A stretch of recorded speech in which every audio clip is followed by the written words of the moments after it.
Hey hello everyone, welcome back to my YouTube channel. और आज हम डिस्कस करने वाले हैं इंटरनेशनल रिलेशंस। ये हम अगस्त 2024 की vision ice monthly magazine discuss कर रहे हैं और इंटरनेशनल रिलेशन से रिलेटेड ये पहला ही वीडियो है। इससे पहले हमने जुलाई की पूरी मैगजीन जो है वो कवर कर ली है। अगर आप चैनल पर नए आए हैं तो आप वो भी देख सकते हैं। तो ये न्यूज़ में इसलिए क्योंकि अभी आपको मालूम होगा कि जो third voice of global south summit जो है वो इंडिया ने ही होस्ट किया है वर्चुअल फॉर्मेट में। तो ये क्या पहली बार किया है? जी नहीं। जो फर्स्ट और second voice of global south summit जो है, जो जनवरी 2023 और सेकंड जो है नवंबर 2023 में हुआ था, वो भी इंडिया ने ही होस्ट किया था वर्चुअल फॉर्मेट में। तो क्या ये फिल्म से पूछेगा? तो नहीं पूछेगा। लेकिन अगर मीन्स में कभी भी डिजिटलाइजेशन से क्वेश्चन आता है तो आप वर्चुअल समिट के बारे में एक एग्जांपल कोट कर सकते हैं, है ना। फिर जो voice of global south summit है, ये क्या है?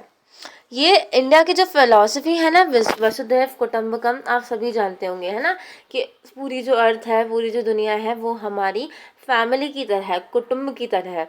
उसके अंडर उस फिलॉसफी का एक्सटेंशन है ये, one earth one family one future to international arena. अब की हाइलाइट्स क्या है? 3 VOGGSS का। तो VOGSS क्या है? Voice of global south summit का। तो मतलब क्या क्या हुआ था वहाँ पे 123 कंट्रीज जो है उनने पार्टिसिपेट किया था। और याद रखना है, China and Pakistan not invited. China और पाकिस्तान दोनों नहीं इनवाइट किए गए थे। हाँ, ये क्वेश्चन पूछ सकते हैं प्रीलिम्स में कि China and Pakistan both participated in VOGSS। तो आपको याद करना है कि नहीं, चाइना और पाकिस्तान जो है वो नहीं इन्वाइट किए गए थे। और अगर काउंटरिंग चाइना पे से कुछ भी क्वेश्चन आता है तो आपको ये भी लिखना है कि VOGSS जो है उसमें हमने चाइना और पाकिस्तान को नहीं बुलाया था, है ना। तो आप ऐसे रिवर्स इंजीनियरिंग करके लिख सकते हैं। और इसकी थीम क्या थी? इसकी थीम थी an empower global south for sustainable future. ठीक है। ये हमें क्या है, एक ग्लोबल सस्टेनेबल फ्यूचर चाहिए, तो हमें ग्लोबल साउथ जो है उसको सस्टेनेबल बनाना होगा, क्योंकि ग्लोबल साउथ में काफ़ी सारी कंट्रीज़ जो है वो आती हैं। अब आपको मालूम ही होगी कैसे इंडिया जो है उनकी लीडरशिप लेने की कोशिश कर रहा है। फिर इंडिया ने क्या प्रपोज किया है? एक कॉम्प्रिहेंसिव और human centric global development compact. अब ये जो ग्लोबल डेवलपमेंट कॉम्पैक्ट है, ये क्या है, ये हम ना नेक्स्ट सब्सिक्वेंट आर्टिकल में डिस्कस करेंगे, ठीक है। तो ये क्यों डेवलप किया है इंडिया ने? जिससे अभी क्या है, जो ग्लोबल साउथ कंट्रीज हैं उनका डेप्थ जो है, उनका जो कर्ज है वो काफ़ी बढ़ता जा रहा है डेवलपिंग कंट्रीज में, है ना।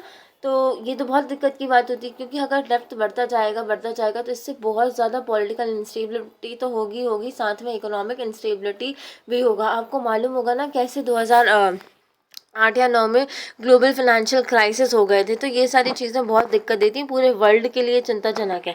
तो इनकी जो डेप्थ है, इनका जो डेट है वो राइज कर रहा है। तो उसको एड्रेस करने के लिए इन्होंने क्या बनाया, इंडिया ने बनाया है ग्लोबल डेवलपमेंट कॉम्पैक्ट। अब ग्लोबल साउथ करते रहते हैं, ये है क्या? हमने आपको पिछले, जब हम जुलाई में आए हैं जो है वो डिस्कस कर लेते हैं, हमने आपको ब्रांडेड लाइन के बारे में बताया था कि क्या एक इमेजिनरी लाइन है। ये देखो, पुअर साउथ रिच नॉर्थ। अब साउथ में कौन कौन सी कंट्रीज आ जाती हैं? नॉर्थ अमेरिका से नीचे जितनी भी कंट्रीज़ हैं, और इधर यूरोप से नीचे अफ्रीका और सेंट्रल एशिया की काफ़ी सारी कंट्रीज़, और फिर ये हमारा जो ईस्ट है, साउथ ईस्ट है, ये सब जो है वो ग्लोबल साउथ में आ जाता है। अब ग्लोबल नॉर्थ और ग्लोबल साउथ के बीच में ना ऐसा बोलते हैं कि एक ब्रांडेड लाइन जो है वो ड्रॉ की गई है, जिससे हम डिमार्केट कर सकें, है ना। आई होप आपको समझ में आ गया होगा। और अभी हम जब डेप्थ की बात कर रहे हैं, तो अगर आपको याद आ रहा होगा कि लास्ट वीडियो जब हमने प्लेसेस एंड न्यूज़ देखा था, तो बोलीविया जो है वो न्यूज़ में था, क्योंकि वहाँ पे क्या चल रहा है, इकोनॉमिक क्राइसिस चल रहा है और मतलब क्योंकि उसका डिपेंडेंस जो है US डॉलर्स पे काफ़ी हो गया है ना। और उसने वहाँ पे हमने मरकूसर को भी देखा था कि कैसे मरकूसर का पार्ट जो है बोलीविया बन चुका है। तो अब हम देखेंगे कि इंडिया जो है वो वर्क करेगी अफोर्डेबल जेनेरिक मेडिसिन, एक्सपीरियंस जो है नेचुरल फार्मिंग में, है ना। ये सब प्रोवाइड करेगी किसको? ग्लोबल साउथ कंट्रीज़ को। क्योंकि देखो, हमारे पास हम अच्छी कंट्री है, अच्छी खासी बड़ी कंट्री है, डेवलपिंग काफ़ी अच्छे स्टेट पे चल रहे हैं, हमें नेचुरल फार्मिंग में काफ़ी अच्छा एक्सपीरियंस भी है।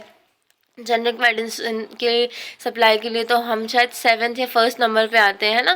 तो इंडिया जो है इसके इन सब में मदद करेगी। और इंडिया ने ना एक स्पेशल फंड भी लॉन्च किया है $2.5 मिलियन का। किसके लिए? ताकि ट्रेड प्रमोशन एक्टिविटीज़ जो है वो बूस्टअप हो सके साउथ, ग्लोबल साउथ से। और $1 मिलियन फंड जो है उसकी कैपेसिटी बिल्डिंग के लिए उसने लॉन्च किया है, ट्रेड पॉलिसी और ट्रेड नेगोशिएशंस की कैपेसिटी बिल्डिंग के लिए। अब ग्लोबल साउथ क्या है, अभी हमने बताया कि टेक्निकली और सोशली ऐसे एरियाज जो कि काफ़ी कम डेवलप कंट्रीज से, टेक्निकली भी और सोशली भी, और जो सदर्न हेमिस्फीयर में आते हैं primarily Africa, Asia, Latin America. Asia हाँ सदर्न हेमिस्फीयर में कम्प्लीटली नहीं आता है, कुछ पार्ट तो आता है ना उसका, लेकिन सोशली और टेक्निकली तो वो अनडेवलप्ड है। फिर ब्रांडेड रिपोर्ट, ब्रांडेड लाइन हमने ऊपर देखा ना, क्यों नाम है उसका ब्रांडेड लाइन, क्योंकि ब्रांडेड रिपोर्ट थी, उसने ही प्रपोज किया था division between north and south countries कुछ पैरामीटर्स के बेसिस पे, जैसे कि टेक्नोलॉजिकल एडवांसमेंट, जीडीपी, है ना। अब क्या क्या दिक्कतें हैं जो ग्लोबल साउथ जो है वो फेस करता है, ये सब जो है ये मीन्स ओरिएंटेड क्वेश्चन है, और मीन्स में ऐसे क्वेश्चन आते ही आते हैं। अगर ये डायरेक्ट क्वेश्चन नहीं आएगा तो इससे रिलेटेड क्वेश्चन आ जाएगा। अब चाहे क्या आपको देखना ही है प्रीवियस ईयर के मीन्स क्वेश्चन और प्रीलिम्स के भी, है ना, क्योंकि वो बहुत इंपॉर्टेंट है, they are just like Bible in UPSC preparation. तो अंडर रिप्रेजेंटेशन है ग्लोबल साउथ फोरम्स का, है ना, अफ्रीकन और लैटिन अमेरिकन कंट्रीज़ का यूएनएससी के परमानेंट मेंबरशिप में आपने देखो एक भी कोई भी कंट्री नहीं है। क्या चाइना ग्लोबल साउथ में आता है क्या? जी हाँ, चाइना भी ग्लोबल साउथ में आता है। हाई पब्लिक डेप्थ है, UNCTAD's world of depth report 2024। Public depth जो है डेवलपिंग कंट्री में इस तरीके से बढ़ रहा है कि वो जो डेवलप कंट्रीज़ के जो डेप्थ है उससे 2x टाइम्स बढ़ रहा है। ये हमने ना 1 मिनट वीडियो में भी देखा था, जहाँ तक हमें याद आ रहा है। Obsolete global governance and financial institution, देखो जो WTO की dysfunctional appellate dispute settlement mechanism, कुछ मतलब इतना कोई फंक्शनल नहीं है वो। अंडर रिप्रेजेंटेशन है इन कंट्रीज़ का ब्रेटन वुड्स इंस्टीट्यूशन, जैसे कि वर्ल्ड बैंक, IMF में, तो ये सारी भी दिक्कतें हैं। फिर disproportionate vulnerability to climate change, अगर हम वर्ल्ड्स मेट्रोलॉजिकल ऑर्गेनाइजेशन की रिपोर्ट देखें, state of climate in the south west Pacific 2023 report, तो पैसिफिक आइलैंड जो है वो ज़्यादा रिस्क पे है ना। हमने कहीं ना कहीं इसको डिस्कस कर रखा है ना, जब हम SIDS small island developing states को डिस्कस कर रहे थे, कि पैसिफिक आइलैंड जो है वो हायर रिस्क पे है, क्योंकि जो सी लेवल इंक्रीज हो रहा है उसके कारण, है ना, जिससे सिर्फ ज़ीरो। और हमने ये भी देखा था कि कैसे ये छोटे छोटे आइलैंड्स जो हैं इनका एमिशन इतना नहीं है, लेकिन जब रिस्क फैक्टर आएगा, जब उसका परिणाम भुगतने की बात आएगी, तो आइलैंड कंट्रीज़ जो हैं वो ही पहले भुगतेंगी। फिर डाइवर्जेंस जो है ग्लोबल नॉर्थ से, लैक ऑफ कंसेंसस है, ठीक है। डेमोक्रेसी के इंटरप्रिटेशन में आपने देखा होगा कैसे ग्लोबल साउथ में काफ़ी टर्मोइल रहता है, स्टेबिलिटी नहीं रहती है, ह्यूमन राइट्स का हनन होता ही रहता है, एजेंडा जो है क्लाइमेट गवर्नेंस का वो भी सब उथल पुथल चल रहा रहता है। और जियो पॉलिटिकल कन्फ्लिक्ट्स अगर ग्लोबल नॉर्थ में हो जाते हैं तो उसका इम्पैक्ट भी सबसे पहले किस पे पड़ता है? ग्लोबल साउथ पे ही पड़ता है। जैसे कि अभी रशिया यूक्रेन का कन्फ्लिक्ट चल रहा है, वॉर चल रहा है, तो इससे फूड इन्फ्लेशन हो रहा है और ऑयल प्राइसेस में भी राइज हो रहा है। तो अब बाकी कंट्रीज़ जो हैं वो तो झेल लेंगी, लेकिन जो गरीब कंट्रीज़ हैं ऑलरेडी उन पे तो और वर्स्ट इफेक्ट पड़ता है इन सब चीज़ों का। अगर अब देखो ग्लोबलाइजेशन का, अभी आपने देखा होगा ग्लोबलाइजेशन पे से हर साल जो है वो एक क्वेश्चन आता ही आता है। अगर ग्लोबलाइजेशन का क्वेश्चन आ गया कि ग्लोबलाइजेशन का इम्पैक्ट क्या है ग्लोबल साउथ पे, तो आप इस लाइन को बहुत अच्छे से लिख सकते हो, क्योंकि हम लोग इंटरकनेक्टेड वर्ल्ड है। तो अगर ग्लोबल नॉर्थ पे कभी भी कुछ भी कन्फ्लिक्ट चलता है तो वो ग्लोबल साउथ पे इम्पैक्ट करता है। फिर ग्लोबल साउथ की इम्पोर्टेंस क्या है, सिग्निफिकेंस क्या है इंडिया के लिए, हम देखते हैं कि इंटरनेशनल इन्फ्लुएंस, स्ट्रेटेजिक कंसिडरेशन और इकोनॉमिक डेवलपमेंट। हर एक वीडियो में जब हम इंटरनेशनल रिलेशंस की डिस्कस करते हैं तो ये पॉइंट्स आप ऑटोमेटिकली आ ही जाते हैं। तो बिल्कुल ये जो कीवर्ड्स हैं ये आपको याद करने ही करने हैं। तो इंटरनेशनल इन्फ्लुएंस कैसा है, जो ग्लोबल साउथ है वो बहुत ही इंपॉर्टेंट सपोर्ट करता है। देखो ग्लोबल साउथ की काफ़ी सारी कंट्रीज़ जो है हमने पिछले वीडियोस में बहुत अच्छे से डिस्कस कर रखी हैं कि कैसे वो इंडिया की जो बिड है वो UNSC की परमानेंट सीट P5 मेंबर्स में बनने की और रिफॉर्म्स करवाने में UNSC में वो सपोर्ट करती हैं। हमने फ्रांस का भी देखा था कि कैसे फ्रांस जो है वो भी इंडिया की बिड को सपोर्ट करते हैं, फ्रांस और जापान।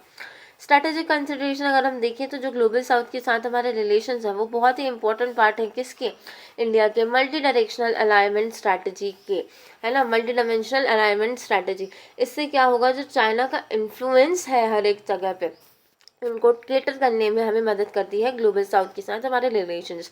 फिर इकोनॉमिक डेवलपमेंट अगर हम देखें तो भाई नो डाउट ग्लोबल साउथ में काफ़ी सारे इकोनॉमिक रिसोर्सेज हैं, और रिसोर्सेज के साथ साथ वो इंडिया को एक वास्ट मार्केट जो है इंडिया के प्रोड्यूस का वो प्रोवाइड करती हैं, है ना।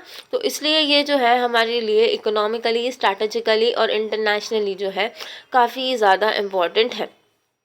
फिर हम देखते हैं कि कैसे इंडिया जो है वो अपने आप को पोजीशन कर रहा है वॉइस ऑफ ग्लोबल साउथ बनने के लिए। तो भाई enhancing connectivity and economic interlinkages, अब इंडिया ने काफ़ी सारे प्रोजेक्ट्स अंडरटेक कर रखे हैं वहाँ पे इंफ्रास्ट्रक्चर डेवलपमेंट के लिए। और इंडिया जो है बड़े भाई की तरह काम ही करता है, आपको मालूम होगा, चाइना की तरह नहीं करता है वो कि बस जब दे दिया फंसा दिया, इंफ्रास्ट्रक्चर के नाम पे भी कुछ नहीं बनाया और फिर उनको हॉन्ट करते रहेंगे कि हमारा डेब्ट जो है वो वापस करो। इंडिया ऐसी हरकतें नहीं करता है। इंडिया जो है वो क्या कर रहा है, कनेक्टिविटी एनहांस करने की कोशिश कर रहा है और इकोनॉमिक इंटरलिंकेजेस बनाने की कोशिश कर रहा है। काफ़ी सारे प्रोजेक्ट्स जो हैं, जो large scale infrastructure development project, community related projects, various sector जैसे कि हेल्थ, हाउसिंग, एनवायरनमेंट में इंडिया ने अंडरटेक कर रखे हैं, है ना। और अपनी जो फाइनेंशियली, बजटरी, ह्यूमैनिटेरियन असिस्टेंस जो है वो अपनी पार्टनर कंट्रीज़ को दे रखी हैं ताकि उनको इकोनॉमिक चैलेंजेस जो उनके यहाँ चल रहे हैं उनको निकलने में वो मदद कर सके। फिर आता है कैपेसिटी बिल्डिंग और emerging as first responder of global south. इसका एग्जाम्पल क्या है कि जो इंडिया और यूएन की कैपेसिटी बिल्डिंग इनिशिएटिव है, वैक्सीन मैत्री इनिशिएटिव है ड्यूरिंग कोविड-19, ये सब इन सब चीज़ों के तहत इंडिया जो है वो ग्लोबल साउथ के लिए फर्स्ट रिस्पॉन्डर की तरह एक्ट करता है ना। फिर आता है leading the global climate agenda. हम लोग क्या, अभी हमने देखा था कि कैसे आईएसए के बारे में हमने पिछले जुलाई के मैगजीन में पूरा का पूरा डेडिकेटेड वीडियो डिस्कस कर रखा है। तो हमने देखा है ना कि कैसे काफ़ी सारी कंट्रीज जो हैं वो आईएसए का पार्ट है। और अभी करंटली कौन बनी है, मोरक्को नहीं,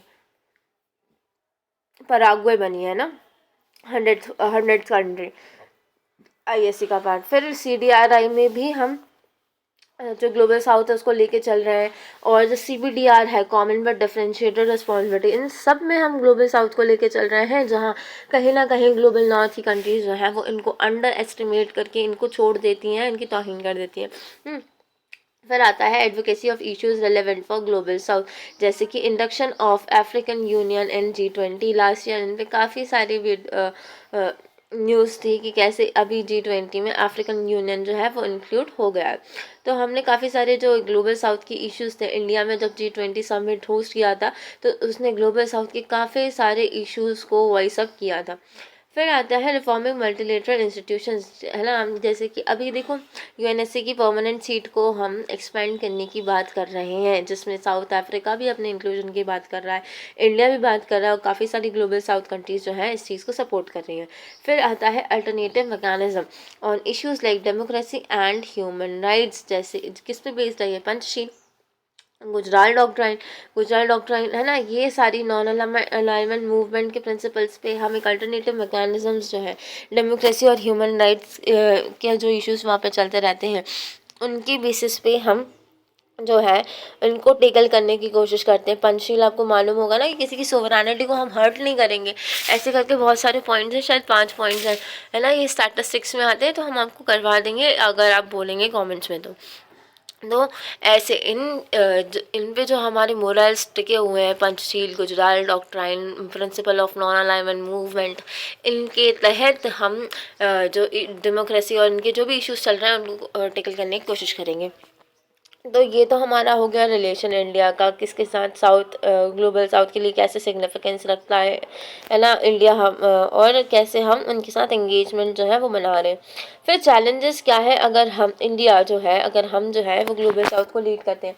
तो पहला है डाइवर्स इंटरेस्ट। आपको मालूम होगा ग्लोबल साउथ कोई एक कंट्री नहीं है, ग्लोबल साउथ में काफ़ी डाइवर्स रीजन आते हैं जो कि इकोनॉमिकली, पॉलिटिकली, सोशली सब अलग अलग है ना। तो इससे क्या होता है, किसी एक मत पे इकट्ठा होना जो है वो मुश्किल हो जाता है। फिर आता है कंपटीशन विद चाइना। चाइना के पास जो है मनी पावर काफ़ी ज़्यादा है। चाइना का जो कंपटीशन चल रहा है डेवलपमेंट, फाइनेंस कर रहा है वो डेवलपमेंट को, infrastructure, trade, delivery of projects, ये सब जो है, जैसे कि एग्जांपल क्या है इसका, ये BRI और चेकबुक डिप्लोमेसी, ये तो आपको कोट करना ही करना है अपने आंसर में। तो ये सब चल रहा है, तो ये इंडिया के लिए एक दिक्कत वाली बात हो जाती है।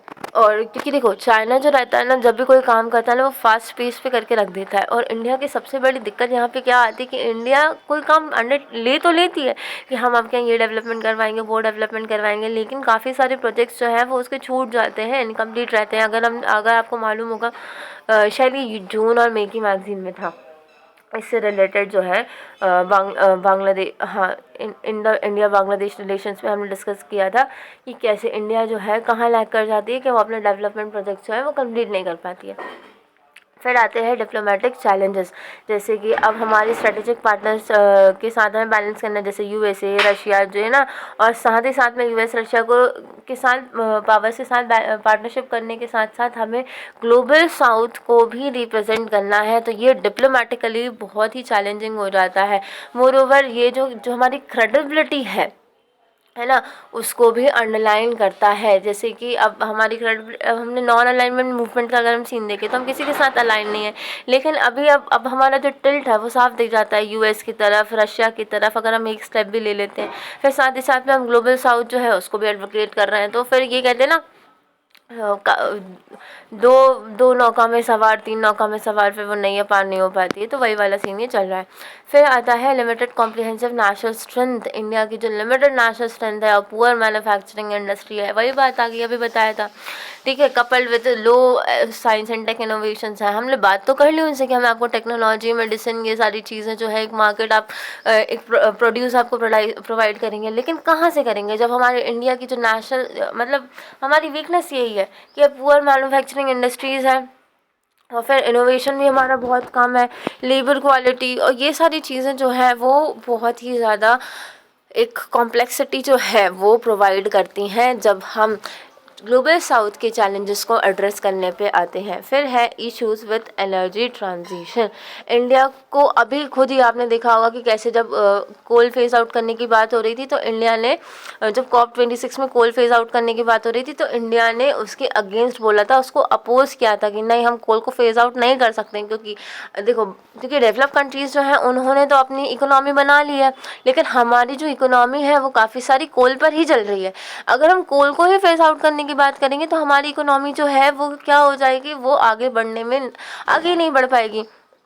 तो इंडिया ने यही कहा था कि आप ऐसे टाइम पे कोल फेज आउट करने की बात कर रहे हो जब आप खुद तो उसका पूरा बेनिफिट ले चुके हो, और जब हमारे बेनिफिट लेने की बात आई तो आप उसको फेज आउट करने की बात कर रहे हो। तो इस बात पे इंडिया, बात तो सही थी, लेकिन इंडिया का काफ़ी सारा क्रिटिसिज्म हुआ कि इंडिया जो है क्या हुआ कि भैया इंडिया जो है वो दोगलापन दे रहा है। कैसे दोगलापन दे रहा है? एक तरीके से तो बात करता है कि हम क्लाइमेट चेंज को टैकल करेंगे, और दूसरी तरीके से बात क्या कर रहा है वो कि हम कोल को फेज आउट नहीं करेंगे। तो ये सारी दिक्कतें जो हैं वो हमारे इंडिया और ग्लोबल साउथ के रिप्रेजेंटेशन में चैलेंजेस लाती हैं। फिर क्या क्या इनिशिएटिव है जो इंडिया ने ग्लोबल साउथ को शोकेस करने, एडवोकेसी शोकेस करने के लिए लाए हैं। तो पहला है सोशल इम्पैक्ट फंड, ठीक है। इंडिया जो है वो, आपको बस इतना नहीं लिखना है, सिर्फ इतना लिखना है, ऐसा एक डायग्राम बनाएंगे, initiatives, Indian initiatives to advocate global south. फिर आप लिखेंगे सोशल इम्पैक्ट फंड, क्योंकि डायग्राम भी तो होना चाहिए आंसर में। फिर आएगा global south young development forum, जहाँ पे हम एजुकेशन और कैपेसिटी बिल्डिंग को प्रमोट करेंगे।